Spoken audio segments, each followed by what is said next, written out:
Ito guys sa D-Max na Isuzu. Ang leak niya yan lang pala sa ano niya, condenser. Ayan. Oh. Nandito ang leak. Ayan o. Ayan o, nakita mo? Nandito lang pala sa condenser. Pinaklas namin pati evaporator tsaka compressor para lang hanapin yung leak niya. So wala naman dun sa compressor tsaka evaporator niya. So dito lang pala siya sa condenser. Ayan o. Kung di ko winashing, di ko makikita yung leak na to.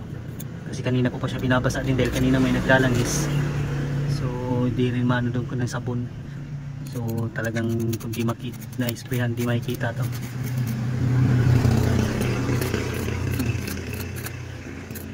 Yan ang dami oh.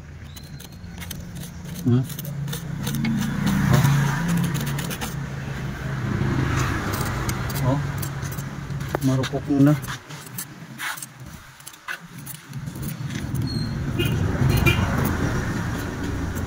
Sige, tanggalin mo to, Jol. Tanggalin mo ulit yan, babaglasin natin to.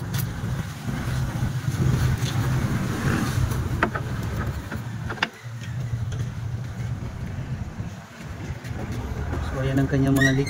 Nandito. Nandito. Ang dami. Bali ito guys, tinanggal na namin yung radiator nyo para matanggal lang namin tong kanyang condenser. Yan. Ito yung bolt doon sa paa. Dahil di matanggal yung paa na yan.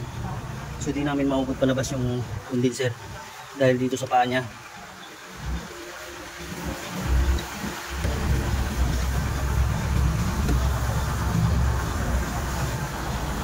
So ayan guys oh. Tinanggal namin yung radiator na diretso para lang matanggal tong condenser dahil di namin matanggal dito, di mapadaan dito sa harapan. Grabe, medyo mahirap din siya pa-flushing. So ito guys yung ano niya, condenser niya. So ayan yung butas nandiyan no. Yung nililinis ko lang muna tapos pressurean din ulit namin ito para double check yung paghinang eksakto. Saan yung saan banda yung kanyang leak. So may kumarupok na rito dahil yan ang dumi ng kanyang ano condenser, grabing dumi.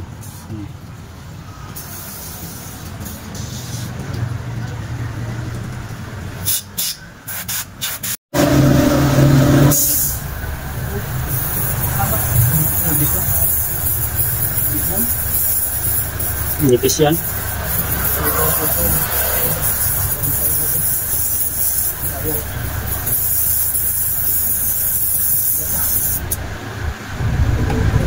So ayan guys, baka magpalit ng ano to, condenser dahil sobrang nipis nipis ng kanyang piping.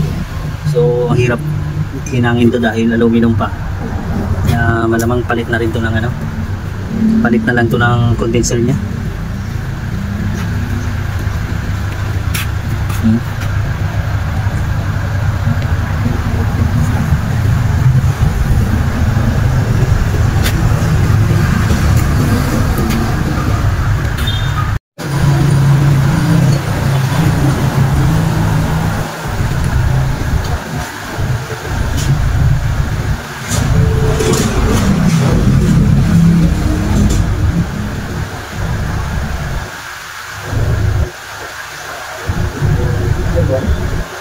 Yeah. So ito guys, next salpak na namin yan ay balik na namin yung kanyang condenser. So nagawan pa ng paraan na hinang pa siya. Kaya binalik na namin. So nakakabit na to. Binabacuum na lang din namin to para makarga na namin ng freon. So yan na, nakakabit na rin namin yung radiator niya. Yan, nakakabit na lahat yung guys, yung mga binaklas namin kanina. Jol, pasuyo ng tubig Jol, isang tabo. Yung malinis yung kanina. So pwede ko na to kargahan guys.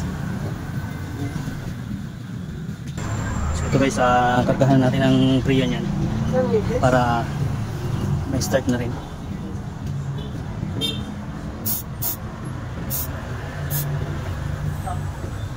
So yan.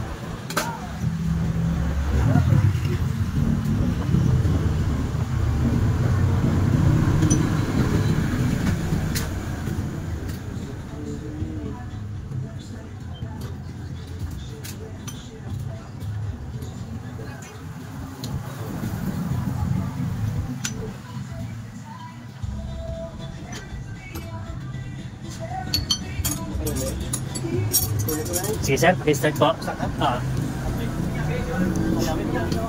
So yan guys, ipa-start na natin guys sir para maano na natin, ma-testing na. Bali, alas sinabot kami na maghapon dito dahil baklas namin yung ano niya, evaporator, baklas ng compressor.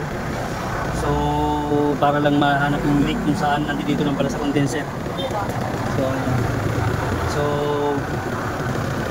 ang dami namin ano dito, baka pinaplas talaga.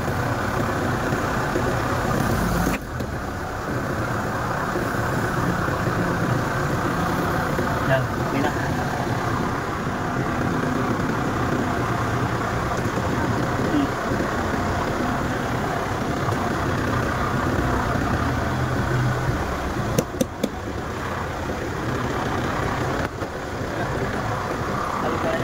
So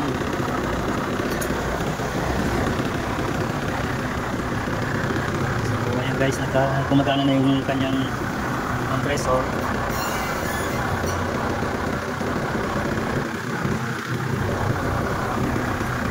So ayan, natin ng liquid.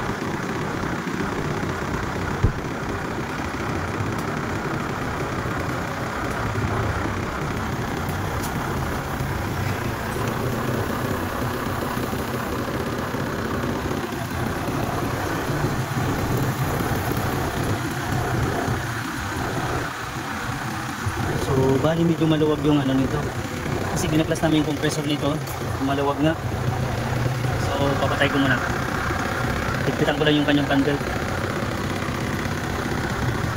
So ayan guys, okay na ulit yan, mahigpit na yan, hinigpitan ko na yung kanyang panbelt. Naka-start ko na lang ulit. So ayan guys, naka-start na ulit.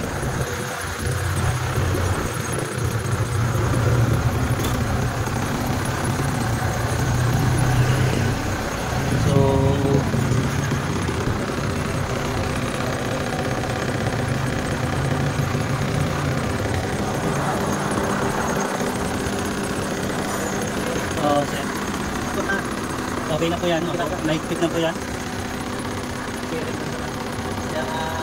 Oo.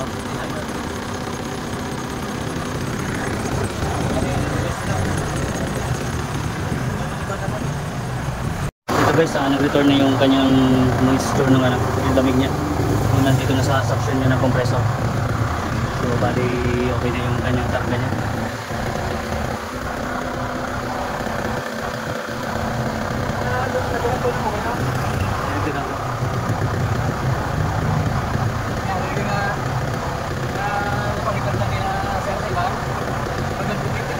So check lang natin guys yung loob. Ayan o. Bali ano to, D-Max na ano, Isuzu LS. So ayan, ganda ng buka niya. So ayan, ang ganda ng lamig niya. So ayan guys, okay, hanggang dito na lang. Hinapon na kami dito. Daming pinaklas namin para lang mahanap yung kanyang leak kung saan.